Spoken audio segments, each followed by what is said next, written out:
Imagine walking so closely with God that one day, without warning, you simply vanish, taken directly into his presence, never tasting death. Picture a chariot of fire descending from the heavens, lifting a man in a whirlwind as his companion watches in awe, and envision a mysterious priest-king, a man with no recorded beginning or end, whose life seems to echo through eternity. These aren't just ancient legends. They are true accounts from the Bible about three extraordinary men, Enoch, Elijah, and Melchizedek. Each of their lives carries profound mysteries, divine encounters, and lessons that still inspire us today. What made them so special?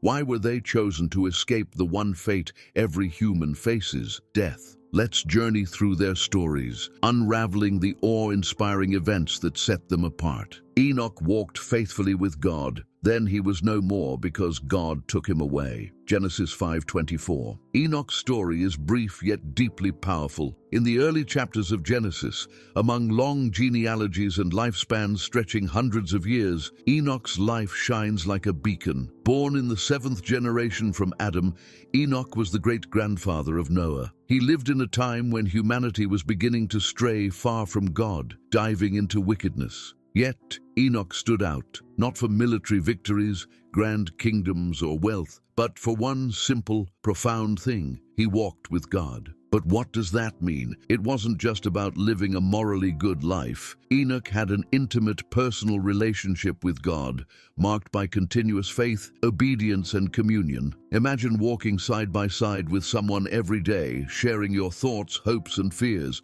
That's the kind of closeness Enoch had with the Creator. The Bible tells us that he lived 365 years, a symbolic number, representing the days of a year, perhaps hinting at how he walked with God daily. Then suddenly, without explanation, he was no more. There was no deathbed, no funeral, no burial. God simply took him. This event wasn't just mysterious, it was groundbreaking. Up until that point, death had been humanity's unescapable destiny since the fall of Adam and Eve. But Enoch broke the pattern. His life became a testament to what it means to live so in tune with God that death loses its grip. The New Testament sheds more light on Enoch's faith. In Hebrews 11:5 it says, "By faith Enoch was taken from this life so that he did not experience death. He could not be found because God had taken him away. For before he was taken, he was commended as one who pleased God." Enoch's life teaches us that the ultimate purpose of life isn't success or fame, but to walk with God, in faith, in trust, and in daily fellowship. As they were walking along and talking together, suddenly a chariot of fire and horses of fire appeared and separated the two of them, and Elijah went up to heaven in a whirlwind. 2 Kings 2:11. Elijah's life was the opposite of quiet. If Enoch's story is a gentle walk, Elijah's is a whirlwind, literally and figuratively.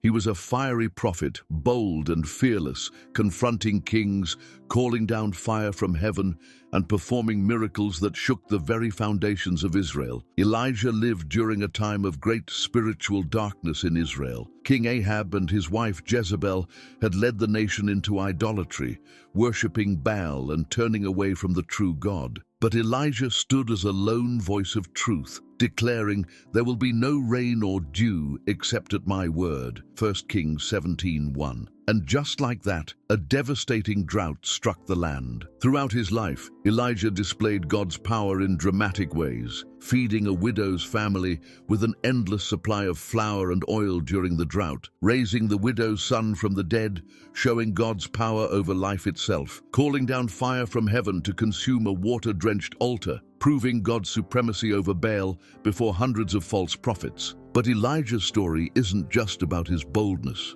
Despite his victories, he faced deep discouragement. After his triumph over the prophets of Baal, Jezebel vowed to kill him. Elijah fled into the wilderness, exhausted and afraid, crying out, "I have had enough, Lord. Take my life." 1 Kings 19:4. In that vulnerable moment, God didn't rebuke him. Instead, he gently cared for Elijah, sending an angel to feed him, then speaking to him in a gentle whisper on Mount Horeb. This shows that even the strongest warriors of faith need rest, encouragement, and the tender voice of God. Then came the most astonishing part of Elijah's journey, his departure from earth. In 2 Kings 2, Elijah, knowing his time was near, walked with his loyal disciple Elisha. Suddenly, a chariot of fire pulled by horses of fire appeared. A mighty whirlwind swept Elijah up, carrying him directly into heaven. Elisha watched in awe, crying out, my father, the chariots and horsemen of Israel."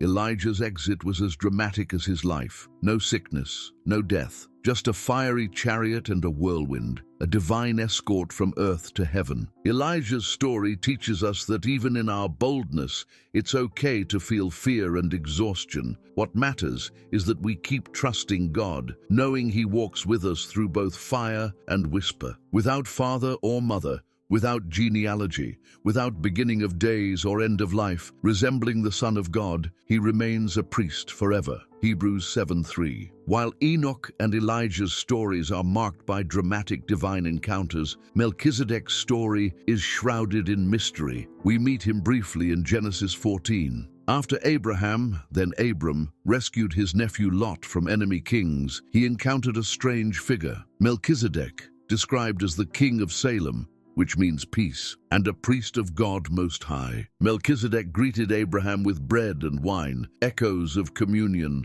long before Jesus instituted the Last Supper. He blessed Abraham, and in response, Abraham gave him a tenth of everything, a significant act, showing Melchizedek's spiritual authority. But who was this man? Unlike most biblical figures, there's no record of his family, birth, or death. This absence of details is striking because genealogies were crucial in biblical times, especially for priests. Yet Melchizedek appears suddenly and disappears just as quickly, leaving behind only questions. Centuries later, the Psalms mention him.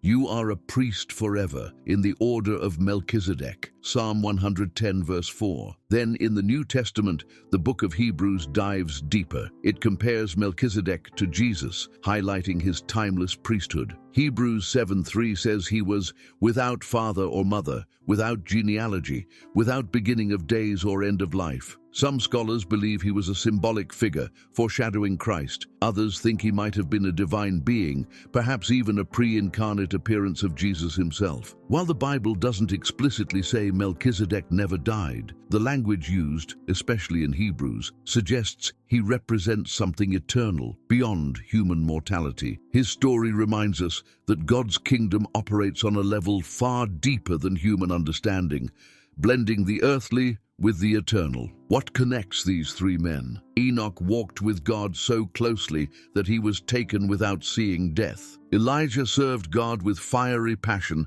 and was carried to heaven in a whirlwind. Melchizedek embodied an eternal priesthood with no record of death, representing something timeless. Their lives point to powerful truths. 1. Intimacy with God transcends death. Enoch's daily walk with God shows that closeness with Him isn't about rituals, it's about relationship. 2. God's power conquers fear and despair. Elijah's story reminds us that even the strongest can feel weak, but God's presence sustains us. 3. Jesus is the ultimate fulfillment of eternal life. Melchizedek's priesthood foreshadows Christ, who conquered death for all humanity. As we reflect on these men, we realize their stories aren't just ancient tales, they're invitations. An invitation to walk with God like Enoch, an invitation to stand boldly for truth like Elijah, an invitation to embrace the eternal life that Melchizedek symbolizes through Christ. Death may be a part of the human experience,